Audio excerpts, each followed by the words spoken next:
Hello, folks. Welcome to Between Awesome and Disaster. This is your host, Will Carey. I appreciate you being here. I appreciate you listening. I hope wherever you are, whether it be inside or taking to the streets, I hope you're staying safe. I hope you're wearing your mask and that you're taking care of yourself and those around you. But I know you are because those are the kinds of people that I interact with in the context of this show, which is something I'm grateful for in a time when it's easy to feel disconnected.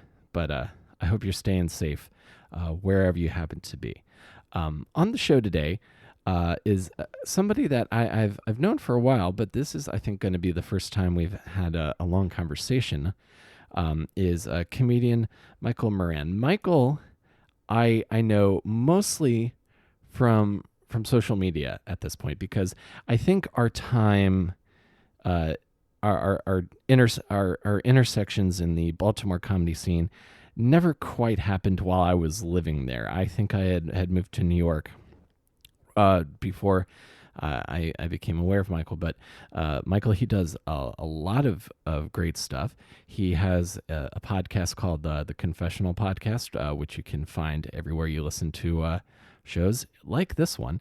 And he's had tons of great guests, including, I believe, Michael Ian Black was a recent guest. That's pretty exciting. He's also has an album that is available, a comedy album that is currently available as well. And he's a guy that I've heard a lot about, but and we've had some back and forth about specific bits, like, oh, I liked that bit. Oh, well, I really liked that bit. So we're going to sit down and have a long chat for the first time probably ever. So I'm looking forward to this. And this is one of the intros that I'm recording when I haven't had the actual conversation yet. So you're going to hear my reaction to it afterwards, and I'll be right there with you. We'll see how this goes. I imagine it's going to go pretty well because we have a lot of the same mutual friends. So I'm looking forward to this. If you enjoy this interview and think you know someone else who might want to listen to this podcast, I have over 160 episodes that are available wherever you get your podcasts, that be it Apple, Stitcher, Spotify, including something that I haven't found out about yet. So I hope you guys enjoy this. You can, of course, subscribe. I'm on Twitter at Comic Will Carey. The other important thing, though, is given that the state of given the state of the world at this as present, and the mass demonstrations against police brutality, systematic racism, and Black Lives Matter, I'm going to do this as well. But if you're listening to this and you are wondering, well, what can you do if you're not just out in the streets, if you're not just having those tough conversations that are important to be having with friends and your family, you can also make a direct donation to an organization. Specifically, the one I donated to is Black Lives Matter. So there are lots of organizations out there that are that financial support is very important for right now. So if you're able to, consider making a donation. And thank you for being here. I imagine if you've been listening to this podcast for a while, you know I don't weigh in on current events often, but this is a time when it's absolutely necessary, and it should have and the country, culture, and myself should have been doing more a long time ago. But this is what I'm attempting to do now, and stating where I stand. So definitely, if you're able to make a donation to Black Lives Matter, or the NAACP Legal Defense Fund is another great one. And thanks for being here. And I hope that I can provide you a break from the from something, be it coronavirus, whether it be the state of the news, all of the many things that are just kind of screaming together in this cacophony of hell that is 2020. I hope that I can provide a bit of respite from the storm, and I know that you guys and my my guests are that for me. So thanks for being here, everybody, and let's go to a chat with comedian Michael Moran.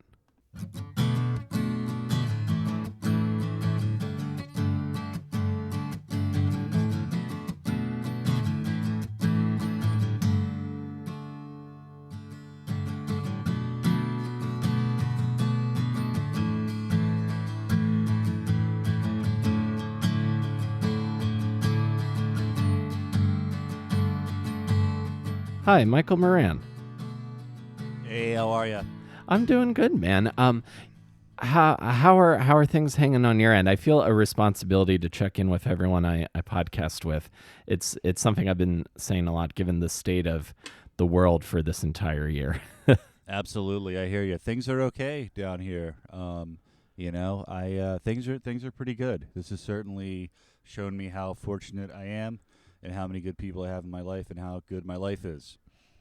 Oh yeah, absolutely, man. You find I've heard it said a lot that in a crisis you know who your real friends are. So I'm definitely seeing that. Absolutely. How are things up there? I mean, things are New York New York City specifically is now in phase one of reopening. This is something that kind of frustrates me as well, is that I feel like a lot of people, just from the amount of people I've seen out, are interpreting phase one as it's over, and Sure. it isn't. That's a lot of what I'm seeing. But Right.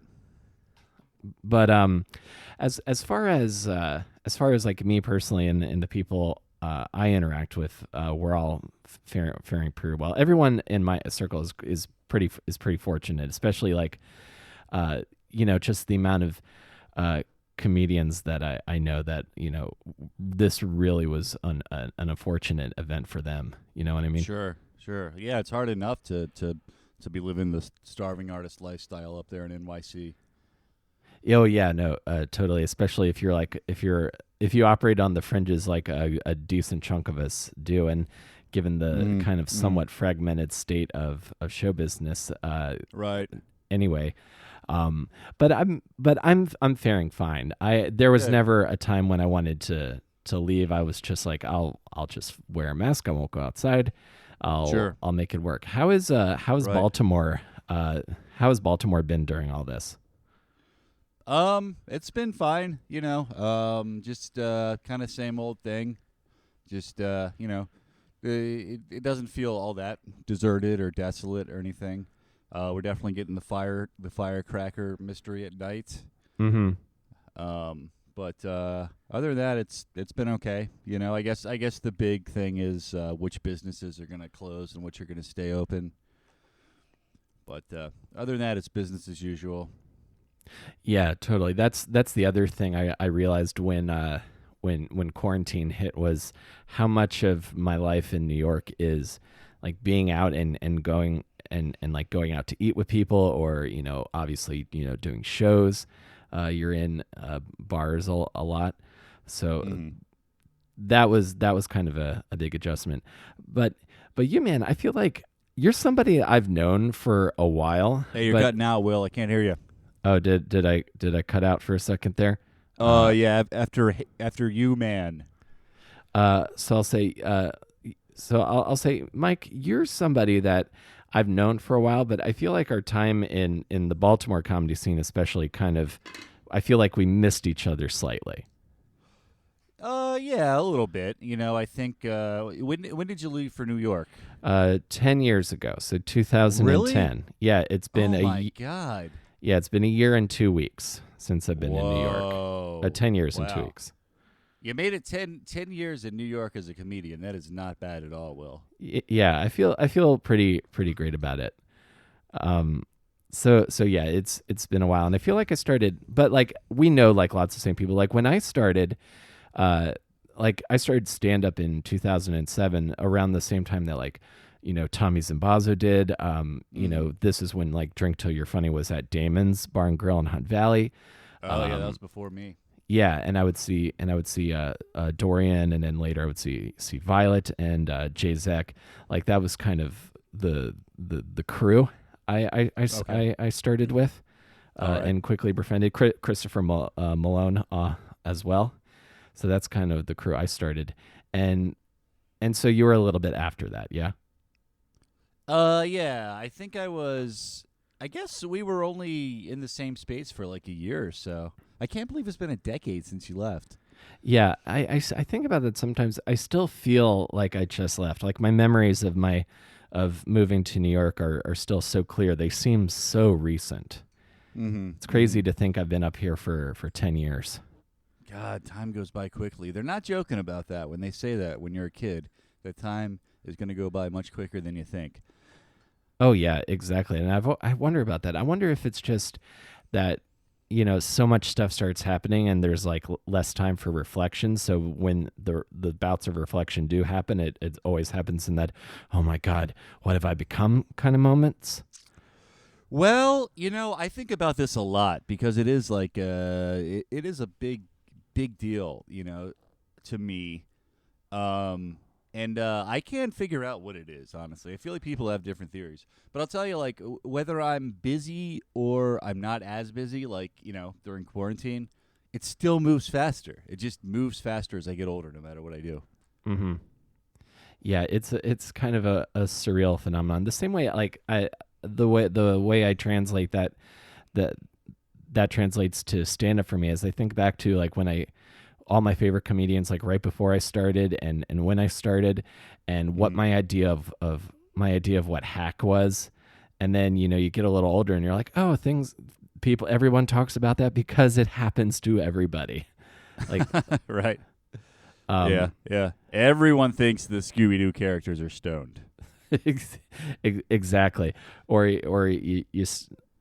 Rodney Danger, or Henny Youngman. That's who I was thinking of, like the Take My Wife and all the jokes about like marriage and relationships that are just like, I'm never going to be that man. And then it's these patterns kind of continuously repeat. Right. It's so bizarre to me. I remember you had a really good joke about there's a grocery store called the Garden of Eden near you. Yes. In it was actually in Chelsea. I would walk by that grocery store all the time. Yeah. And you wanted to see if you stole an apple, if you would be kicked out. Yeah. That was like one of the first jokes I ever. That was like one of my first like written in New York City kind of jokes. I enjoyed that, and I had tons of jokes about my first roommate, which is now like a big part of my solo show. And then like I would watch you and your podcast, and I would see like, oh, he's talking to like Patton Oswalt, he's talking to Michael Ian Black. It was super cool. It was super great to see, man. Thank you. Appreciate that. Haven't had Patton Oswalt on my new podcast. I've talked to him a couple times about it. I haven't been able to persuade him to come on, but hopefully at some point. He's somebody I would really like to talk to. When I first started, I don't know like who your favorite comedians were, like right before you started. Oh, it's okay. If you ever can't hear me, just I'll just repeat what I said. But what I was saying was, okay. I don't know who your favorite comedians were like right around the time you started stand up, but I think for me and a few other people, Werewolves and Lollipops was really important to them. Yeah, classic album. And I think he's actually kind of maintained his funniness for the most part. He had like one special a few years ago that wasn't quite up to par, but I feel like he jumped right back on the horse. Mm-hmm. Which is cool. Oh yeah, absolutely. He's also somebody who's kind of retained his everything that I love about him as he's continued to grow and like have things like get married and have a family, like, lose a spouse, get remarried, have like regular, or I guess what people say normie experiences nowadays. Mm-hmm. Yeah, and still retain his sense of humor. Bill Burr is somebody else. Like Bill Burr with a kid is still incredibly funny and still very much himself. Yeah, definitely. So when you were getting ready to start stand up, like who were you listening to around that time? Let's see. I guess Jim Gaffigan was starting to get big around then. Mm-hmm. And who else? I liked Patton Oswalt. I honestly remember I had Michael Ian Black's album on like my Zune or whatever we used 11 years ago. Mm-hmm. To listen to comedy. And I went through when I first got started, I intentionally like went down to the video store, which your younger listeners can Wikipedia that to figure out what that is. And I rented like all the stand up I could. And I did that for a long time. Do you remember Video Americane in Baltimore? I do remember Video Americane. I don't know if I ever. I might have gone there a couple of times, but yes, I certainly do remember that. You there? Yep, I'm still here. Okay. Yeah, I just, I was. It had been a while since I had really watched a lot of stand up or listened to a lot of stand up. I guess I grew up on it, kind of on MTV and VH1 and Comedy Central. But mainly I was David Letter. Like I really liked the late night talk shows, David Letterman and Conan especially. So I think they were more influential on me than any stand up per se. Right. Which that kind of makes sense because those shows, at least at the beginning, that's effectively like a stand-up comedian's job, and then you integrate everything that you're trying to plug or through all of the celebrity guests. I was like, I mean, I don't know if this is relatively unique or not, but I couldn't. I don't know if I was like not allowed or it was past my bedtime, but I didn't get into like to Conan or like Letterman and watching late night shows until I was like an adult. Like that, I completely skipped that. I was more into like cartoons and animation when I was a kid. Right. Yeah, I don't know. It was weird, man. I remember my cousin introduced me to David Letterman. Well, not in person, but the TV show. Right. And I couldn't believe how funny it was. Like I thought it was like a normie show for old people. Mm-hmm. And it was just so alternative and wacky. I was like, how is this on a network television station? You know what I mean? Sure. And so I fell in love with that. And then eventually, when I could make myself stay up for Conan, I would watch that too. Never on the weekdays, though. Always just on the weekends. No, totally. And are you you're in Baltimore now? But did you grow up in the Baltimore area? Where are you from originally? I grew up mostly in Harrisonburg, Virginia, which is about 3 hours south of Baltimore, in kind of close to West Virginia. Oh, okay. And it's kind of a college town. It's where James Madison University is. Mm-hmm. And it is where Richard, who's that guy? Who's the guy from Jaws? Richard Dreyfuss? Yeah, where Richard Dreyfuss got married recently, apparently. Oh, interesting. You cut out for a bit there. So Harrisburg, you said? Harrisonburg. Okay. Yeah. So kind of like my family's all from Baltimore though, and we moved back here when I was in high school. Do you know the Otterbein sugar cookie? Yes. Uh-huh. That's my family on my mom's side. Oh, really? Yep. Oh, that's pretty cool. Oh yeah. Yeah. That would be like saying, "Oh yeah, my cousin burger cookies." That was him. Which Baltimore, like, I feel like it's more unique to people who have spent some time there. But I feel like people who have not spent a ton of time in Baltimore, it's this like, it's either The Wire or it's this strangely quirky city. But like when you get into like the food and snacks of Baltimore, it's just like. So it's just so varied. Like, you got the burger cookies with tons of frosting on them. Pit beef is apparently a thing in Baltimore I never knew about when I was living there.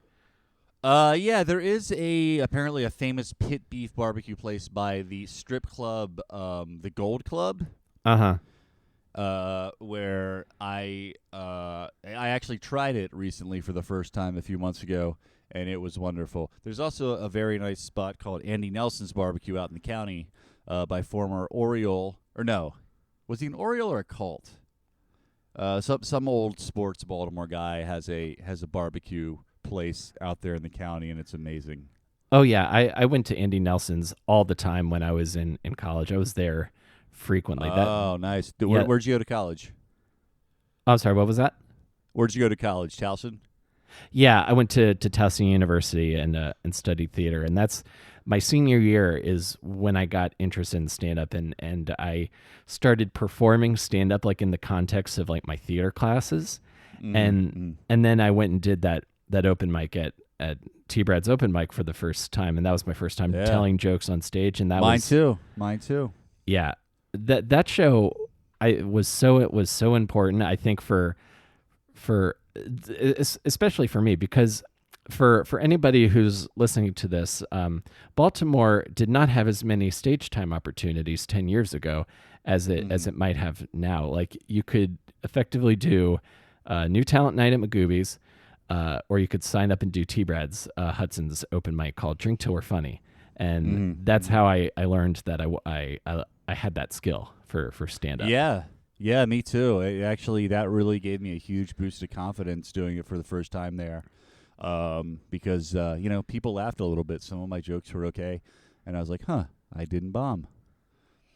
Oh yeah, absolutely. Like the first like 2 times I went up, I got a response. I was like, "Ooh, enough to like get the hooks in." You know what I mean? Sure. Now, when you Which is weird because normally I'm bad at stuff for a long time. You know what I mean? I'm rarely good at things from the beginning. So. Oh yeah, I know exactly what you mean. Like all of my friends that started doing stand-up comedy in New York City, God bless them, because you just bomb forever. Right. I couldn't imagine. Yeah. Like to be able to have a somewhat receptive audience, or even to have like a politely indifferent audience if it was Sunday and the Ravens were playing, is right. Yeah. is so important to be able to get over that learning curve of learning to be comfortable on stage and to like get the muscles, so to speak, of being a performer. Absolutely. And half price ribs, if I remember correctly. Oh yeah, that or not the ribs, crab pretzel, wings, which is just like a giant pretzel with tons of cheese and crab melted on it. Oh my God, Oh. You're required to eat that type of stuff when you go to the county, I think. Mm-hmm. Oh yeah, that was kind of also what part of what I enjoyed about stand up as well. It's like, well, as long as I'm here, bar appetizers, I'm all about it. Yeah, super cheap wings. But High Tops had really cheap and good wings also. Yeah, I loved them. Yeah, I did once make the mistake at High Tops of ordering right after I finally started drinking. I made the mistake of ordering a Smirnoff Ice around Tommy and a few other comics, and I got torn to shreds. Why? What's wrong with Smirnoff Ice? Smirnoff Ice, and I think it's changed now that like hard seltzer and like Truly is popular, but there was a time when like drinks like Smirnoff Ice or any kind of like sweet or it was called Alka-Pop at the time. Any kind of like sweet alcoholic drink you'd get made fun of because it was considered like for wimpy people. Oh, I see. But I thought ice was like stronger than normal beer. No, I don't know. I don't know if anyone. I don't know if anyone listening can tell me that. So what is Smirnoff Ice? It's not a beer. She says it's a wine cooler. Effectively, yeah. It's like a malt beverage, or it is a wine cooler. You'd call it a malt beverage if you were trying to save face. I see. And when you were growing up, were you interested in comedy? Did you want to do stand up, or did that come later?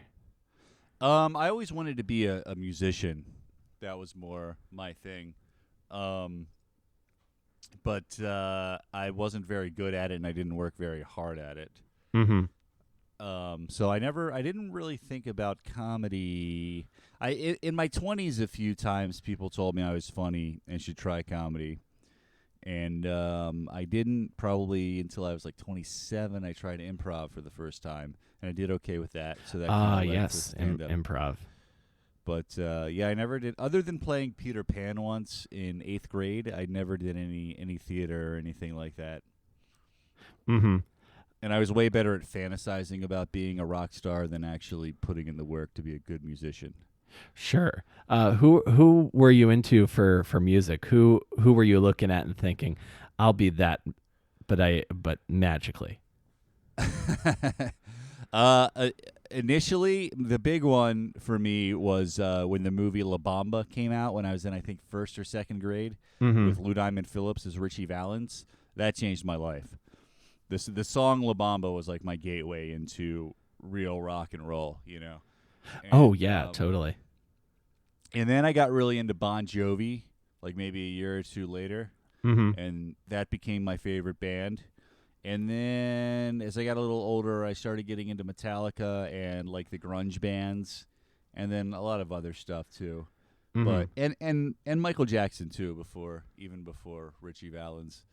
So I would say those were the main ones.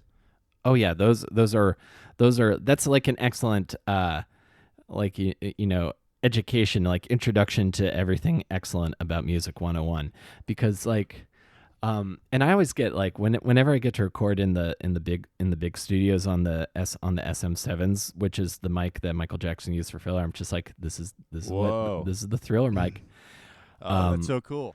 yeah, it's a great microphone. It sounds incredible. I'm talking through a Blue Encore 200 right now. This sounds Okay. pretty great also, but the SM7B is where it's at. Um, Oh, that's great. and did you ever play? What did you play? Guitar, bass, drums? I got a guitar in elementary school, but I just never put that much into it, and then I eventually switched to bass, and now I kind of play both. I mainly bass. I'm better at bass, but I'm learning lead guitar because I want to. I play bass in my original band, but I want to attempt to play lead guitar in this cover project that I'm working on. And if I Mm-hmm. can't, then I won't. But I'm gonna try. Well, there's no better time to try it than right now. Um, Absolutely. yeah, I'm playing bass in a band right now, and oddly enough, that's also a challenging learning curve for me because I played guitar for a really long time, rhythm guitar in like punk bands and pop punk bands and Okay. stuff, Cool. and to be like a bassist as opposed to just like a guy who's playing bass, like understanding the role that instrument can play in songs and doing more than just like chugging on the root note has been a fun challenge for me. Nice. What kind of band is it? Punk? Yeah, it's I describe us as Black Sabbath meets the Black Keys with a sprinkling of punk. Oh, cool. Is it? It's all original stuff. Yeah, we've got all original stuff right now. We're on Bandcamp. We're called Bright Ugly. I'll send you a link. I'd love to hear what you think. Awesome. Sounds great. Yeah. Do you do the songwriting in it? Me and the guitarist trade off on the four songs we have out now. I wrote one of them and do lead vocals, and then he wrote the other three. We kind of just a mutual friend of ours introduced us, and I was like, I have all these songs, and he's like, oh great, I have all these songs. I'm like, okay, well let's work on them. Awesome. So it's been an interesting uh, exercise in collaboration because when I was playing in bands before, I was not really good about accepting other people's ideas in songs Mhm. that I had written. Whereas I'm much Yeah, better at it now. that's good. Yeah, I have some issues with that. Like, I love taking other people's like opinions and taking new ideas, but it is hard.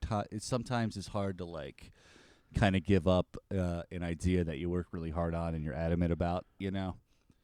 Oh yeah, I know exactly what you mean. Which is I think part of, and maybe you can relate to this. I think that is part of why my mind was attracted to stand up. Like I got told when in a theater class by the TA that I don't have a mind for improv. I have a mind for stand up.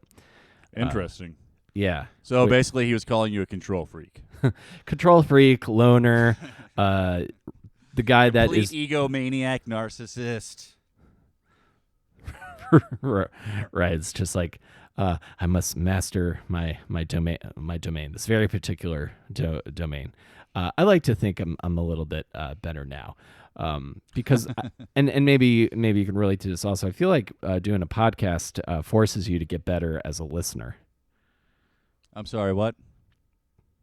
I hope that was a joke because that was excellent. That was a joke. Excellent. I enjoyed that. But you know what I mean, like because you can't just talk over somebody an entire episode, or everyone will be like, "Why are you talking over them?"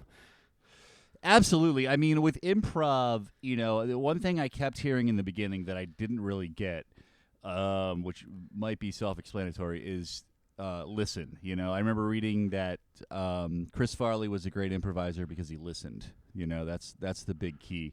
Mm-hmm. And I never quite got that until recently, honestly. I think it has more to do with like being in the moment and not just hearing what the other person is saying, but really focusing on it instead of trying to think of the next cool thing that I'm going to say. No, totally. That makes perfect sense. And you're given that freedom for it to not necessarily hit, because it's great when it hits, but Improv, I always enjoyed kind of the experience of it when watching it. Okay, so you had rock star aspirations, but those didn't quite pan out. And as you're going through high school and getting ready to graduate, I'm curious, like, what kind of kid were you? Were you like the nerdy guy, or were you like were you doing sports? What was your vibe around that age? A little bit more of like the kind of grungy guy, you know. Like I wasn't full on punk per se, you know. I wasn't a goth or anything, but I was more like kind of band T-shirts and jeans type of thing, you know, like kind of like bowl cut and sometimes earrings type of thing, like a little bit of a rock guy, I guess, you know. And where did you go to school? I went to Delaney, which is not far from Towson University. Okay, so where did you go? For high school, I went to Patuxent High School, which is in Calvert County, which is about an hour south of Baltimore. So that's where I'm from. It's a school that I learned recently. I learned recently, I guess, lots of from a friend of mine, lots of like troubled kids from Annapolis would get bussed down to. But I was really? Yeah, but I was not aware of any of this. I was just like, this is the most boring place to grow up. Right. I need to get out of here. Did you spend your whole childhood there? Yeah, I was born there. The longest I was ever away from home was when I went to a week-long theater festival in 10th grade. That was the first longest time. The next longest time was when I moved to college. Wow. Yeah. Do your parents still live there? Yes, they do. Okay. Yeah, right. my mom is still in the house that I spent the majority of my childhood in. My dad is somewhere else. Okay. All right. And then, but I guess what I was asking is like, did you go to college, and if so, what did you study? Oh, I didn't really go to college. I got my associates eventually, just at BCCC, and I got a general studies associates, but I took a whole lot of English classes. And once they started like paying me to keep taking classes, I just took like all the English classes I could. But you know, I never really went to college. But if you're taking English classes, you must have been drawn to or intrigued by like writing in some way. Yeah, that was something I did when I was younger. I guess that was one thing I was okay at in school, was writing. You know, I'd like write stories and things, and I guess that was one thing I you know, teachers kind of gave me praise for here and there. But that's pretty much it. And I never really, like, I wasn't able to ever finish anything as a kid. You know, I'd like start drawing a comic book or start writing a story or a book, and I just was so ADD that as soon as or maybe it's just straight up laziness. I just, you know, I never had the work ethic to finish anything once the inspiration wears away. So, yeah, once you get over that initial bout of excitement, and then you gotta slog through and like do the craft of it. And like nowadays I make myself do that, you know. But you know, when I was younger, I didn't have that ability. I would just kind of do things until they weren't fun anymore, and then not do them. So in that case, because I relate to that mindset, which is why I didn't like team sports after a certain age. What was it about stand-up that made it different? Because I would think, obviously, that like you have, and I'm going to keep talking because until the connection comes back, because I hear you now. Oh, okay, good. Because if you were like me, you would like get excited about something and then it would drop off.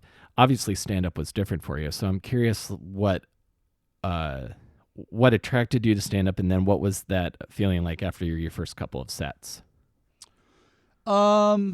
You know, I just couldn't believe that I was pretty good at it, you know? Like I was at a point in my life where I was really lost. Like I was in my late 20s, and I was going through a really bad depression, and I kind of just had never chosen a career or anything. It's looking back, I was still pretty young, but at that age, it felt like, oh my God, I'm so old and I got nothing going for me, and I just couldn't believe that I did well at stand-up like my first few times, and I thought like maybe this is something that I could actually have in my life and really be, maybe I can. I was just so worried about having to live a life of, working a job that I hate, and I was just kind of having like I guess kind of a third of a life crisis type of thing, and I was like, oh wow, this is awesome. Maybe I can do this. Maybe I need to like sit down and work really hard. I had a work ethic by that point in my life. Like in my early 20s,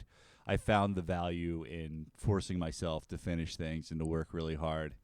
And so by that point, when I wanted something, I knew that I could put in the uncomfortable work and see it all the way through. So, and I worked hard, early on in stand-up. I definitely was sitting at home, forcing myself to write all the time, hitting every open mic that I could. So it was kind of a lifesaver. It's like, all right, well, I'm gonna at least have one cool thing going on for me. That's great, man. And so when you talk about like getting up as much as you can, because I remember so I started in 2007, and what year was it when you first started doing stand-up? I guess 2009, 2010. Okay, so if I'm imagining around that time, so I think so by that point, that was around the time that T-Bread's show moved to High Tops.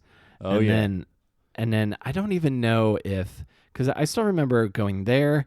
I remember I would sometimes drive down to College Park and do sets at Irwin's open mics. And then I would get like throw in like little like random book shows here and there. Occasional guest spots at Magoobies, the very occasional guest spot at the Comedy Factory. By 2009 when did you start to see like the amount of rooms in Baltimore increase? Because my understanding is that there's a lot more places to get up now. I guess I don't know. You see, I was so insulated in the beginning. I didn't really branch out much at first. I just stuck to like the 4 or 5 rooms or less that I knew of. So I didn't think too much about. I didn't really know the size of it at the time. I didn't even really notice that it was growing, to be honest with you. Oh yeah. Not really. I mean, and it wasn't until like 2014 or so that I really was like, all right, I got to be hitting every open mic that I can, type of thing. Mm-hmm. So for a long time, I took it really slow and just focused on the craft and really didn't think about branching out. So I don't know. A lot of times I don't notice what the outside world is doing with these things, I guess. Yeah, that's a pretty good way to operate. I especially feel like for the vibe of comedy right now, when things, I feel like kind of the comedy scene, at least in New York, kind of reflects the current political divide. They're very strong schools of thought on either side, and I'm just kind of in the middle, like I got some jokes about music and food. Where can I do those? Yeah, I hear you, man. Yeah, and you have an album also. I remember you sent it to me and thinking that it was really cool that Mike did an album. Yeah, it's called Please Like Me. Came out maybe 3 years ago. And my new goal is to record a new 15-minute mini special every year. Uh-huh. And I've got the first of those coming. That's a pretty good goal, given that those are now a thing on Netflix. And how did you do your album? Like, I'm curious who you did that with, because like the idea of like the DIY side of how you can do stuff, I find really interesting, as far as like how you record how you get audio from the microphone, how do you mic the crowd, that kind of stuff. Well, I don't really know, honestly. I basically just paid someone to take care of all that. And they had someone come in and set up all the cameras and everything. So I don't know. I wish I knew that stuff better myself, but I'm so bad with all those things that I usually just end up paying somebody else for it. Gotcha. If I've figured out how you can split a microphone off into a portable recorder. My new thing has been learning how to mic crowds when crowds become a thing again. Whenever the vaccine is available. Oh, nice. Cool. Interestingly, and you might find this on YouTube if you Google like how to mic crowds. A lot of the stuff that comes up are from like churches.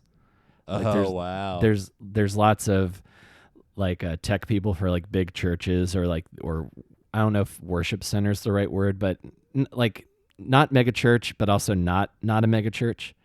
As far as like how you get good mix between the performers on stage and you want to hear the crowd, because for there you want to be able to hear the crowd and the claps, because it shows, not unlike stand up, it shows like, oh, there's a lot of people here.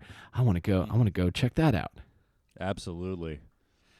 And when did you start podcasting? So you have the Confessional podcast now, but I know you had a couple of other podcasts leading up to that.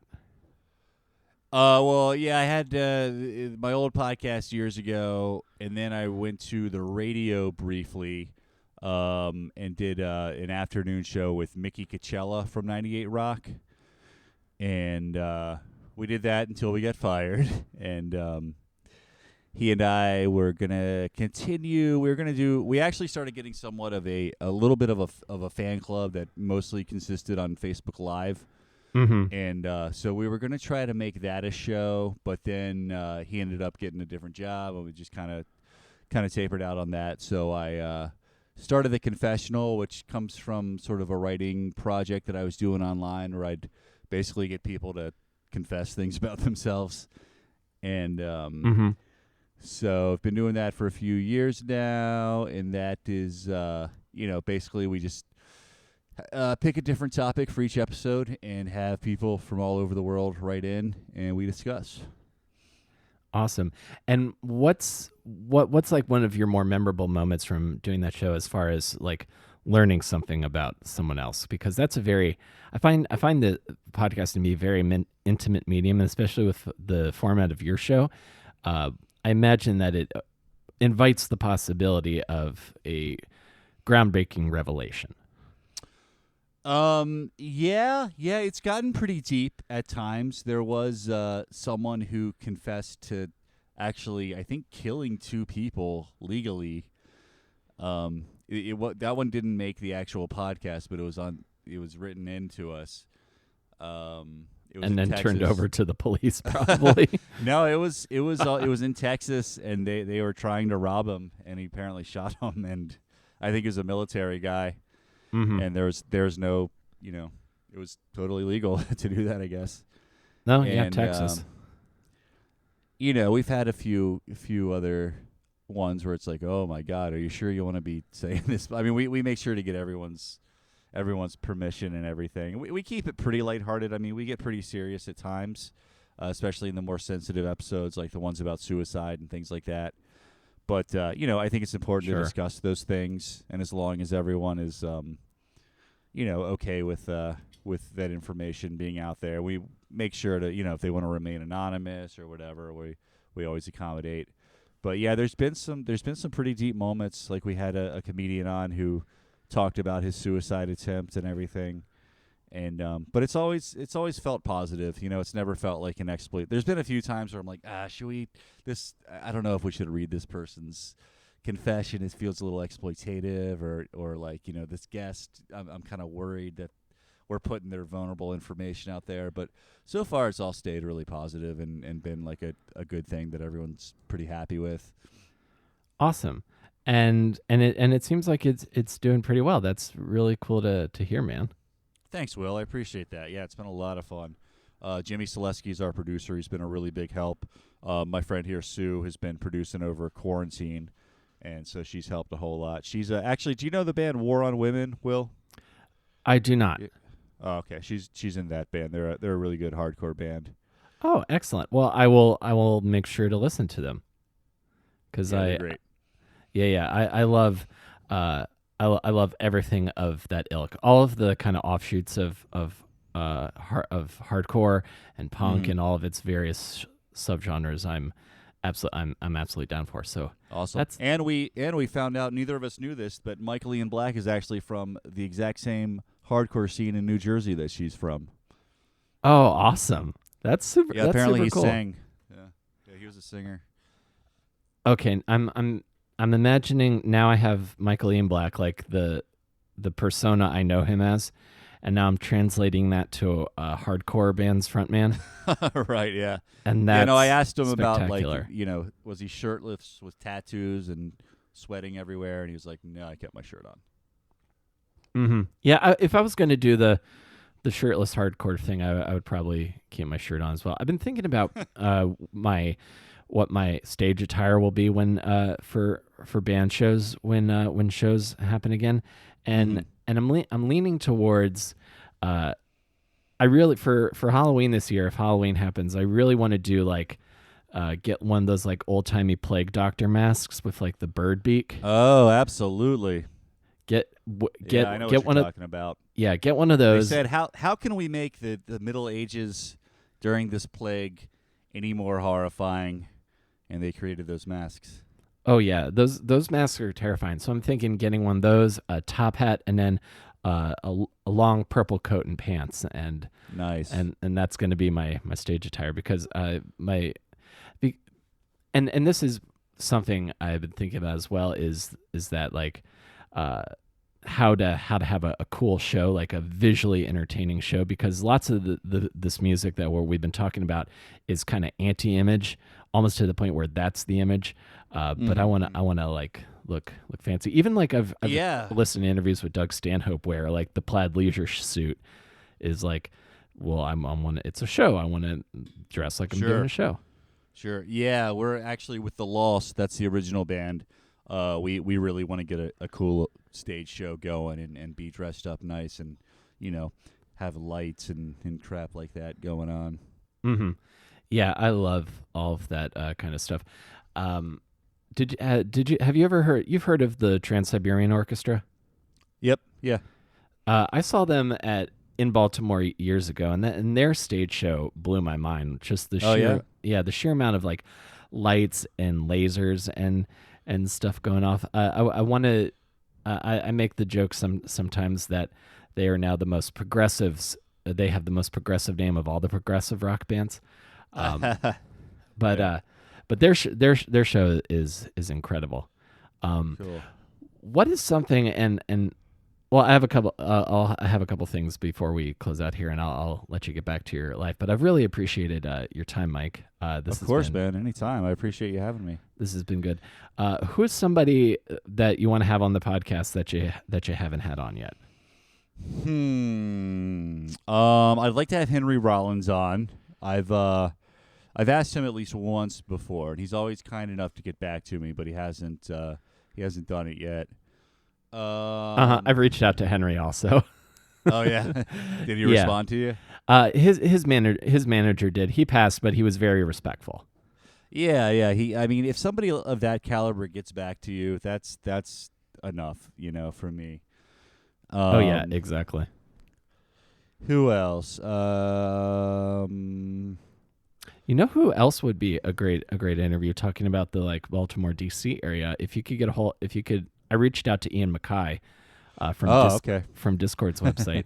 That guy is like he's like the godfather of everything that we think is cool. Yeah, no, that's funny that you said that. We kind of have the wheels rolling on that a little bit, but I'm not sure if he hasn't quite gotten back to me yet, but we talked to someone that knows him, and hopefully he will. Oh, that's super exciting. I hope that happens for you, man. That's kind of the other thing I like about podcasting. This is all the stuff that maybe people who listen might not understand, is that when you want to talk to these like kind of specific people, sometimes you kind of feel like you're doing cold call sales, but then there's like the very slow, like you're fishing. You're just like you're out, like the book The Old Man and the Sea. You're just kind of out there, like, all right, absolutely. All right, we got a date and all right, we got interest. Okay, we got a date and a time. All right, we got a technology. Okay, we're figuring out the technology because we're in quarantine. Mm-hmm. Oh, I really want to have Marky or Ramon too, because we've had the other two surviving Ramones. Oh, you talked to CJ? Yeah, we had CJ and Richie. Oh, that's excellent. How are those? Great, great. They're both really cool.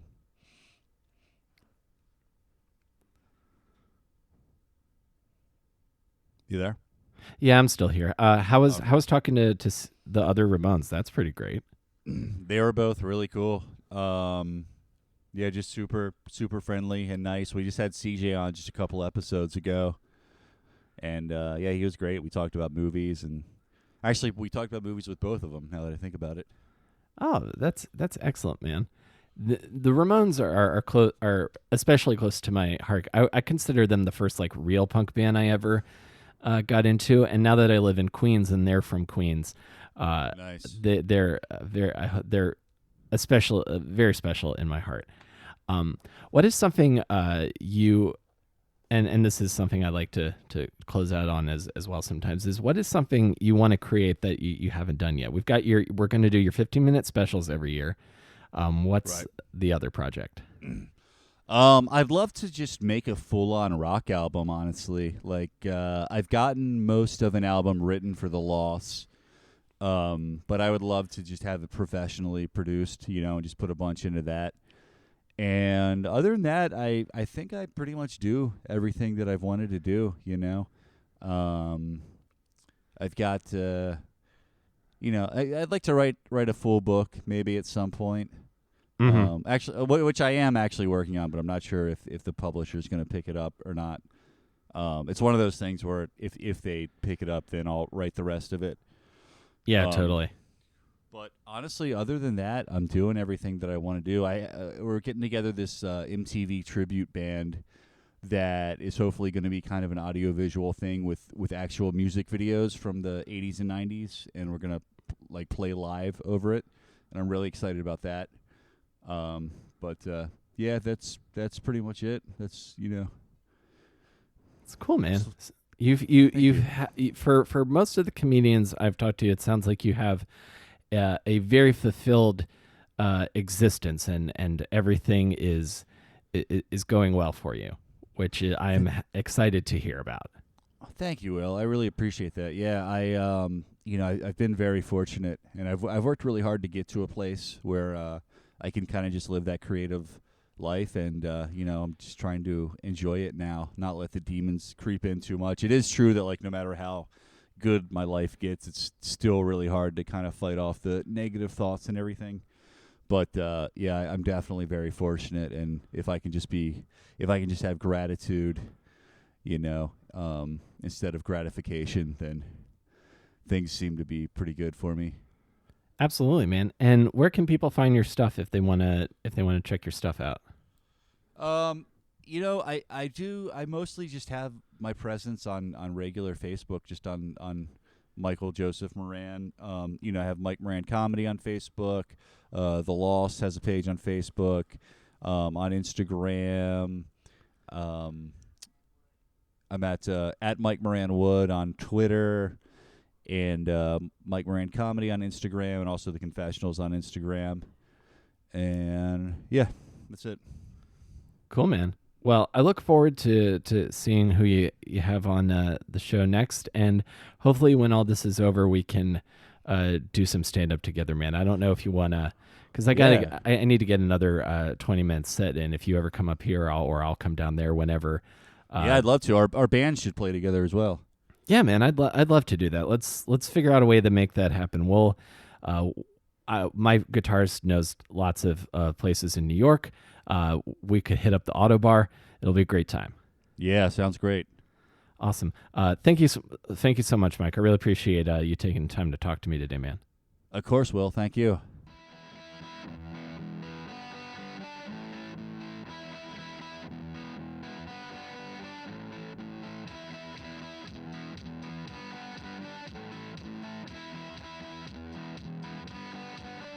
All right, Mike Moran, ladies and gentlemen.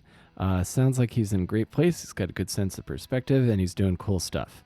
I like getting to talk to those people. So that was that. I appreciate you guys being here to listen to this. If you enjoyed this podcast and feel like you know some other people who might be interested as well, I've done over 160 episodes of the show. I've talked to some really great and interesting people and people that are important to me and my life, and this is where I do that. So we are available wherever you get your podcasts, Apple, Stitcher, Spotify. If you want to get a free month of Stitcher Premium, you can sign up with the promo code AWESOME, and that'll get you 1 free month of Stitcher Premium when you sign up using the promo code AWESOME. Also, big shout out to my supporter on Patreon at the awesome producer level, Mary Beth Mooney. Thank you so much for your support. I sincerely appreciate it. And if you guys are curious, you can go to patreon.com/awesomedisaster, see the stuff that I'm doing over there exclusively for subscribers. And I appreciate you guys being here. As I said at the top of the show, stay safe.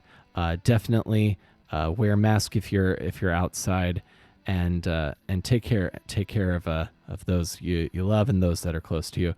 And if you're able to, definitely consider making support to a donation to Black Lives Matter, the NAACP Legal Defense Fund, or either or any of the many fine organizations that are pushing for racial equality in the United States right now, because it's an important thing, and now feels like the time where it feels even closer to becoming reality, and we need to keep pushing to make that happen. So thank you guys again for being here, and I will see you next time between Awesome and Disaster.